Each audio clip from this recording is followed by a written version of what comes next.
Good morning, students. Today we will start a new chapter of geography. The chapter name is water. I hope that you know very well about the topic because this topic is prevalent, significant, and we can say that common one. The topic is water. Before starting the chapter, I will check that how much do you know about the topic. The first question for you: what is used by all living beings to quench thirst? Second question is what is hydrosphere, and third one is what is water. The answer of the first question will be water is used by all living beings to quench thirst. Plants, animals, human beings and all other species in the world, they all use water to quench the thirst. Understand? Little creatures, everyone. Understand? Second question is what is hydrosphere? The water in all forms, the water in ocean, the water in river, the water in seas, lands, lakes, springs, everywhere the water which is available on the earth and the water that is also available in clouds. Understand? In every form the water which is available, this is known as hydrosphere. And the third question is what is water? This question will be discussed in the starting of the chapter. There we will know about the question. So I hope that you will enjoy the video and you will enjoy the lecture. The subtopics which we will start in this chapter, the subtopics are water, distribution of water bodies, ocean circulation. Understand? So now start the chapter with first subtopic water. Student, do you know when you think about water, which type of images will come to in your mind? Maybe you will think about raindrops, water in your taps. You will think about waterfalls, pitter patter of raindrops. Understand? And children especially love to float boat in water puddles. But what had happened, by noon the puddles vanish. Indeed, where does the water go? We will know here in this chapter. The process by which water continually changes its forms and circulates between oceans, atmosphere and land is known as the water cycle. By this process, what will happen? Water continually change its forms, circulates between oceans, atmosphere and land is known as the water cycle. Student, you have to know that the sun's heat causes evaporation of water into vapor, and when the vapor cools down and the water vapor will cool down, it condenses and forms clouds. Condenses means it will take the form of liquid from gaseous position to liquid position. Understand? What will happen first?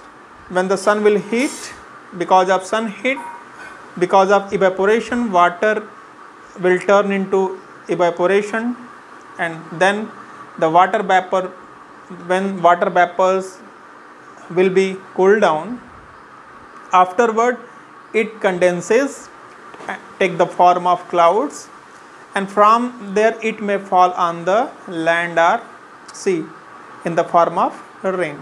Understand? Snow or sleet. What will happen? First, water will be in water vapor form. Afterward, water will be cooled down, becoming cool. It will convert by condenses, the process of condensation, into liquid form, and then clouds will be too heavy because of water droplets. Then rain will be occurred. Understand? In the form of snow, sleet, and rain. The water we get here, maybe the water may be part of Amazon river. As you know that the process by which water continually change its forms and circulates between oceans, atmosphere and land is known as water cycle. Because of evaporation, condensation and precipitation, by these process water changes its position from one place to another place. Understand? Afterward, students, you have to know that what are the major sources of fresh water. The major sources of the fresh waters are rivers, ponds, springs and glaciers. The ocean bodies and the seas contain salty water, and the water of the ocean is salty or dissolved salt. Understand? And most of the salt which we take is sodium chloride, or the amount of salt that you eat. That salt is what? Sodium chloride. Understand? By this figure we will understand the process of evaporation, process of precipitation and process of condensation. Understand? Firstly, you are getting that the water evaporates by the heat of the sun, and during the time when it will be, water will be evaporated, and after that the process of condensation will be occurred. Condensation means that evaporation will turn into what? In water form, in rain form, in raindrop form, water droplets. Understand? And afterward the clouds become too heavy because of keeping droplets, and afterward these droplets will come on the earth, land, sea or ocean in the form of rain, sleet or snow, and this process is known as precipitation. In the figure you are getting, the evaporation process is happening, afterward condensation. These evaporation, these gases will convert into water droplets because of condensation, and afterward when the water droplets will be too heavy to float in the clouds, then what will happen? Precipitation will occur, and in the precipitation process snow, rain and sleet will come on the land, seas or ocean. Understand? In the form of raindrops. The second subtopic is distribution of water bodies. Students, you know that our earth is surrounded by water. 3/4 of the earth surface is covered by water, but we also, after getting too much water on the earth, we get too much water on the earth, 3/4 portion of the water, but today we feel a scarcity of fresh water. Understand?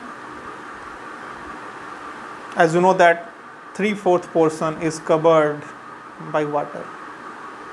So we will know that how much portion of water are divided in different parts which we get on the earth, we get that oceans has the percentage of water 97.3, ice cap 2. Afterward groundwater 0.68, freshwater lakes, inland seas, freshwater lakes 0.009%, inland seas and salt lakes 0.009%, atmosphere 0.0019%, rivers 0.001%, overall 100%. The water which we get, most of the water we will get in oceans. After ice caps in Arctic Ocean, Antarctic Ocean, you are getting in these area, polar areas, you will get ice caps.